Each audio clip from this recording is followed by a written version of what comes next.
It's a god-awful small affair to the girl with the mousy hair, but her mummy is yelling no, and her daddy has told her to go. Oh, Paul. I knew I should have known better than to expect a simple love story from you. For those of you unaware, somehow, Paul Thomas Anderson is one of the most acclaimed and beloved American filmmakers of our era. And well, just by the nature of how much I enjoy his filmmaking, he's also one of my favorite filmmakers. Not like my favorite ever, but when a man makes films like There Will Be Blood, Boogie Nights, Magnolia, and Punch Drunk Love, you sit up and take notice. His legacy has kind of become something of a legend, his beginning as a young mix of Scorsese and Robert Altman, to his transition to the hyperbolic status of the new Kubrick, as many critics have lauded him as since he's turned to more abstract work. So with that level of hype, people were very excited for his first film in about 4 years. And when the trailer finally did come out, it seemed like a return to roots in a way. A more simple, retro storyline in contrast to his more bonkers run as of late. At least that's what I thought. Turns out I was dead wrong. But first off, I would like to say that I'm personally not going to engage in the biggest discourse of the film and discuss the age gap and the romance. Personally, I just don't feel qualified to talk on it. If you want a discussion on that, I highly recommend Broy Deschanel's video on the topic. Okay? Okay. Let's start off with some basics.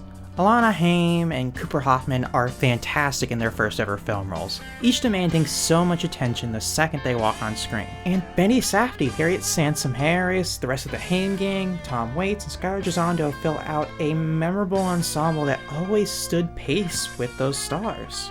And Bradley Cooper. Holy shit. I said in my Nightmare Alley review that he rarely stands out, and I do stand by that. This is the rare situation where he absolutely did stand out. Like, he has one scene that just, holy shit, every line is hilarious. We speak the same language, so we're both from the streets. Yeah.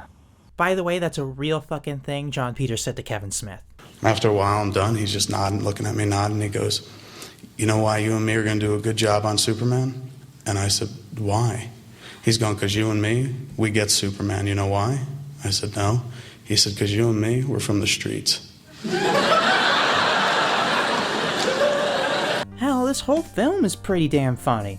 It's not perfect. There's some jokes that don't feel worth the punchline. The Japanese restaurant joke in particular comes to mind. But mostly, I didn't so much as chuckle, but openly guffaw and laugh when a joke landed. And of course the directing is great. Again, this is all pretty standard. It's PTA. Like the match cuts, the brilliant blocking, the sense of scale and atmosphere, a brilliant use of motion to demonstrate the emotional resonance. It really sucks you into its world. Blah blah blah blah, new Kubrick, blah blah blah blah. It's PTA. I could go on, but I'm sure you've heard it all before. He's excellent at directing. I can't really add much that hasn't been said a million times before about all of the rest of his films. But that's the thing. All of that is standard, wonderful PTA affair. The acting being good, the dialogue being stellar, the camera work being brilliant. We all expected that. But there's one thing I didn't expect, and that's how cold this film left me. If the preface of this didn't solidify it enough, let me be clear. I loved the technical elements here so much. I loved all of that, and the film is very effective at sucking you into its aesthetic and atmosphere. But there was something gnawing at me the whole film, and that was the delivery of the story. This film is in a way a giant group of disconnected Odyssean tales all combined into one experience. Less of a typical direct storyline and more of an anthology focusing on the same characters. And that can work. You could argue that's kind of been PTA's main story delivery since There Will Be Blood. And I liked all of those, but there's a difference here. With all of those, I felt like in the end they all tied together. I felt like every moment had a purpose and served to create the end of the arc and realizing the characters and creating a complete message. That never really happened for me here. I never connected with much going on, and I kept hoping for a final moment to tie it all together, make it all make sense in a through line to the end, make that worrying feeling go away. But instead, I just felt cold, like it never quite finished its message.